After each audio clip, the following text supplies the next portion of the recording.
నమస్తే రమగారు. నమస్తే జయ. రమగారు, హ్మ్. మనము దేవుడికి పూజ చేయటానికి పువ్వులు కొనుక్కుంటాం కదా! కొన్ని పెట్టి కొన్ని ఫ్రిడ్జ్‌లో దాచుకుంటాం. సాధారణంగా చేస్తా ఉంటాం. అయితే ఫ్రిడ్జ్‌లో అన్ని రకాల వస్తువులు పెట్టేస్తాం. వెజ్జు, నాన్ వెజ్జు, సగం పిల్లలున్నారంటే సగం కొరికినయి కూడా అందులోనే పెడుతూ ఉంటారు కదా! అదేమన్నా తప్పనిపిస్తుందా? తప్పంటారా? మళ్ళీ ఎలా ఆ అంటావు? పువ్వులే తీసి దేవుడికి పెడతాం కదా! హ్మ్. నాకు మెయిన్‌గా ఎక్కడ అనిపించిందంటే నాన్ వెజ్ దగ్గర అనిపించిందండి. పిల్లలదేముంది వాళ్ళు పాపం తెలిసి తెలియక చేస్తారనుకోండి. నాన్ వెజ్ ఐటెమ్స్ ఫ్రిడ్జ్‌లో పెడతాం. పువ్వులు కూడా ఫ్రిడ్జ్‌లోనే పెడతాం. ఏమన్నా తప్పా రమ్మగారు? దీనికి 2 పాయింట్లు ఉన్నాయి జయ. తప్పు అంటే పెట్టే వాళ్ళకి కష్టం తోస్తుంది. తప్పు లేదు అంటే అసలు ముట్టుకోని వాళ్ళకి ఒళ్ళు మండిపోతుంది. కదా! ఇవాళ రేపు ఇలాంటి పాయింట్లు తీసి నన్ను బాగా ఇరకాటంలో పెడుతున్నావు నువ్వు. ఇది నా పర్సనల్ సందేహం రమ్మగారు. హ్మ్. నీకు తప్పనిపిస్తే మానేయచ్చుగా. అంతే. మానేయి. నీకేది తప్పనిపిస్తుందో నువ్వది మానేయి. తప్ప అని నన్నడగద్దు. తప్పు అని నాకు చెప్పొద్దు. నీ పాయింట్ అర్థమైందా? గాట్ మై అర్థమైంది. పాయింట్? యెస్. ఆ! యెస్. 100% ఎవరింట్లో విధానం వాళ్ళది. వాళ్ళది. మీ మీ ఇంట్లో ఇలాగే చేస్తున్నారా? మేము అలా చేస్తున్నాం అని చెప్పొద్దు. హ్మ్. నీకు నచ్చితే పాటించు, లేకపోతే మానేయి. ఫ్రిడ్జు ఒక సార్వజనీన వస్తువు మన కర్మానికి ఇప్పుడు. అంతే. అందులో మినపిండి పెడతాం, బియ్య పిండి పెడతాం, ఇంకో పిండి పెడతాం. మా ఫ్రిడ్జ్‌లో ఫ్రీజర్‌లో అన్నీ నిలవ పెట్టుకునే పప్పులు, ఉప్పులు, పసుపు, కుంకంతో సహా నేను ఫ్రిడ్జ్‌లోనే పెట్టుకుంటా. కాకపోతే మేము ఒక్కొక్కళ్ళకి ఒక్కొక్క నియమం ఉంటుంది జయ. అవును. నేను వండిన కూరలు, ఉడికిన పదార్థం, అన్నం లాంటివి ఫ్రిడ్జ్‌లోకి రావు. మేము హ్మ్. పెట్టం. హ్మ్. పచ్చళ్ళు ఫ్రిడ్జ్‌లో పెట్టను.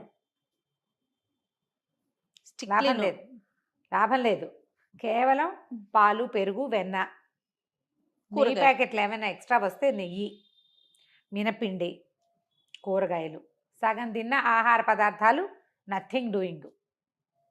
మా పిల్లలు చిన్నప్పుడు కూడా మేము పెట్టలేదు. ఇప్పుడు ఫ్రిడ్జ్‌లో పువ్వులు కూడా పెట్టుకోవట్లేదు ఇవాళ రేపు మేము. ఫ్రిడ్జ్ పువ్వులు కూడా లేవు. ఎవరి నియమం, ఎవరి పద్ధతి వాళ్ళది. అది వేరే అరలో పెట్టుకుంటాము.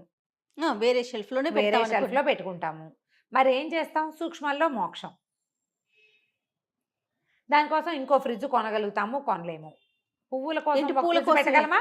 చూడు ఎంత క్వెషన్ వచ్చిందో నీకు వెంటనే కళ్ళు పెద్దవి చేస్తున్నావు నువ్వు. చేయలేవు. హ్మ్. మరేం చేస్తావో చెప్పు? నీ వెసులుబాటుని బట్టి నువ్వు చేసుకుంటావు. కదా! హ్మ్. దీన్ని ఎవరికైనా చెప్పొద్దు, ఎవరిని అడగద్దు. నేను అట్లా. ఇలా చేస్తున్నానని నువ్వు నాకు చెప్పక్కర్లేదు. అంతే. సలహాలు, సూచనలు వద్దంటారు. ఏమీ వద్దు. అడగద్దు, చెప్పొద్దు. 2 రెండూ. లేదు. రెండూను. ఏమిటి మీ ఇంట్లో మీరు నాన్ వెజ్ ఫ్రిడ్జ్‌లో పెట్టుకుంటారు. పువ్వులు పెడితే ఆ పువ్వులు దేవుడికి ఎలా పెడతావు? ఏమి నాన్ వెజ్ ఒకడు పువ్వులు ఇంకోడు సృష్టించాడా మనకి? చెప్పు. హ్మ్. దానిని నీ తిండిగా చేసిన వాడెవడు? దీన్ని నీ పువ్వులుగా పూజకు ఉపయోగించుకోమని చెప్పిన వాడెవడో చెప్పు. ఆ తాత పేరు అమ్మ అమ్మ అమ్మ వాళ్ళ నాన్న, ఈయనేమో నాన్న వాళ్ళ నాన్ననా? తెలీదు రమ్మగారు. కాదుగా. తెలీదండి. తెలీదు. ఈ మొత్తానికి ఒకడేనమ్మా తాత. దానికి దీనికి కూడా. హ్మ్. నాన్ వెజ్‌ని నీకు ఆహారంగా చేసిన వాడు కొంతమంది మీరు ఇవి తినండ్రా, తిని బలిసి బలంగా ఉండి పని చేయండి అని చెప్పాడు ఒకాయన. ఈ పువ్వు కోసి దేవుడికి పెట్టుకొని చెప్పాడు. ఈ మొత్తం చెప్పినవాడు ఒకడే. అవి సుకుమారంగా పుట్టించినవాడు, దీన్ని ఇలా చేసినవాడు ఒకడేనమ్మా. తత్వం గ్రహించుకోవద్దు మనం. హ్మ్. కదా! ఖచ్చితంగా నువ్వు ఆ రమ్మగారు. డిఫరెన్స్‌ని నువ్వు ఫీల్ అవుతున్నావు. ఆయనకేమీ లేదు. పువ్వులు చేసిన చేత్తోనే విధాత లేడిని, లేకపోతే ఇంకో జంతువుని, ఇంకో దాన్ని సృష్టించాడు. చేశాడు. అదే చెయ్యి. ఆ పువ్వుకి 2 పూటలే దాని జీవితం పెట్టాడు. ఇవాళ రేపు మనుషులు చేసుకుంటున్నారు పువ్వులు. గులాబీ పువ్వు నెల రోజులైందంటే టింగుమని అలాగే ఉంటుంది. ఏమి అవ్వదు. అది సంవత్సరాల తరబడి పెద్దదవ్వదు. కూడా ఉండిపోతున్నాయి అది రమ్మగారు. పెద్దదవ్వదు, చిన్నదవ్వదు, రంగు మాయదు, వాసన రాదు, ఏమీ లేదు. కొయ్య ముక్కలాగా అట్లా ఉంటుంది. అవును. అది ఎండాల్సిందే ఎండలో పెడితే. ఏమీ అవ్వదు. లేకపోతే అట్లా ఫ్రిడ్జ్‌లో పెడితే వారం క్రితం పువ్వులు కూడా ఉంటాయి. మనుషులు చేస్తున్నారు. విధాత చేసిన పువ్వుకి ఇంకొంచెం అమెండ్మెంట్స్‌లు చేసి చేస్తున్నారు. ఈ ప్రశ్నలు అడగకూడదు జయ హ్మ్. అసలు. నీ విధానాన్ని బట్టే నువ్వు చేసుకో. నీకు తప్పు అనిపిస్తోందనుకో, హ్మ్. మానేసేయి. అంతే. నీకేది సరైందనిపిస్తోందో అది చేసుకో. నీ సరైంది ఎదుటి వాళ్ళకి కూడా సరైంది అవ్వాలని భావించొద్దు. నీ తప్పు ఎదుటి వాళ్ళకి తప్పుగా ఉండదు. ఇప్పుడు నాకు కావాల్సిన సరైన సమాధానం మీ వైపు నుంచి రాబట్టాలని ప్రయత్నించకూడదు. ప్రయత్నించకూడదు.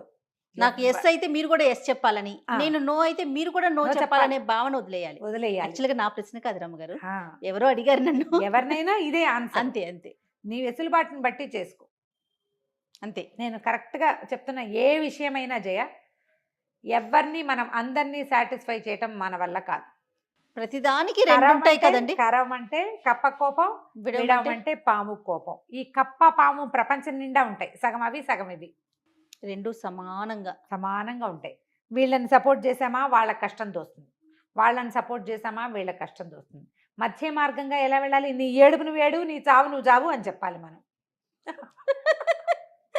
తెలివిగా. అంతే. కేర్ఫుల్గా చేసుకోండి. మీకు తప్పు అనిపిస్తే ఇలా జాగ్రత్త పడండి. ఒక ఏం కాదు, ఏం కాదు, నేను ఇలాగే పెట్టుకుంటున్నాము, ఎప్పటి నుంచో పెడుతూనే ఉన్నాము, ఇన్నాళ్ళు రాని కోపం దేవుడికి ఇవాళ వస్తుందా అని అనుకుంటే కనుక మీదే చాయిస్. దీని మీద అసలు ఉత్తరోత్తర ప్రశ్నలు జవాబులు లేవు. ఓకే, నేను చెప్పను. ఆల్రెడీ అంతే. మొత్తం చెప్పారు రమ్య గారు. ఇక ముందంటే ఇప్పుడు నువ్వు అయిపోయావు, కామెంట్లు రావా మనకి? Yes, వస్తాయి yes. కదా. అవునవును. అమ్మ ఇవి ఎలా ఉంటుందంటే భగవదారాధన, ఆహారం, ఇవి రెండు మనుషులకి అవసరం. ఆరాధనా క్రమము, పూజా విధానము మనదే, అంతే. ఆహారం కూడా మనదే. ఉమ్. ఈ రెండు ప్రతి ఇండివిజువల్కి ఉంటాయి, వాళ్ళ వాళ్ళ ప్రకారం చేసుకుంటారు. మనం ఇంకోళ్ళని కామెంట్ చేయొద్దు. ఎస్. ఇప్పుడు ఏం తిన్నా ఎలా ఉన్నా, ఏం చేసినా అశుద్ధమో శుభ్రమో ఎలా ఉన్నా వాళ్ళకి భగవంతుడు వాళ్ళని చేసినట్టే మనని చేశాడు, మనని చేసినట్టే వాళ్ళని వాళ్ళని చేశాడు. చేశాడు. ప్రతి వాళ్ళకి బతికే అర్హత అవకాశం ఇచ్చినట్టుగానే ఆరాధన చేసుకునేది కూడా ఇచ్చాడు. వాళ్ళ విధానాన్ని బట్టి వాళ్ళని చేసుకొని ఇవ్వాలి, కానీ మనం జస్ట్ జడ్జిమెంట్లలోకి వాటిలలోకి వెళ్ళకూడదు. సూపర్. ఆరాధనా క్రమము, పూజా విధానము మనదే, అంతే. ఆహారం కూడా మనదే. ఉమ్. ఈ రెండు ప్రతి ఇండివిజువల్కి ఉంటాయి, వాళ్ళ వాళ్ళ ప్రకారం చేసుకుంటారు. మనం ఇంకోళ్ళని కామెంట్ చేయొద్దు. ఎస్. ఇప్పుడు ఏం తిన్నా ఎలా ఉన్నా, ఏం చేసినా అశుద్ధమో శుభ్రమో ఎలా ఉన్నా వాళ్ళకి భగవంతుడు వాళ్ళని చేసినట్టే మనని చేశాడు, మనని చేసినట్టే వాళ్ళని వాళ్ళని చేశాడు. చేశాడు. ప్రతి వాళ్ళకి బతికే అర్హత అవకాశం ఇచ్చినట్టుగానే ఆరాధన చేసుకునేది కూడా ఇచ్చాడు. వాళ్ళ విధానాన్ని బట్టి వాళ్ళని చేసుకొని ఇవ్వాలి, కానీ మనం జస్ట్ జడ్జిమెంట్లలోకి వాటిలలోకి వెళ్ళకూడదు. సూపర్. ఇది బెస్ట్. అంతే రమ్య గారు, అంతే. నమస్తే.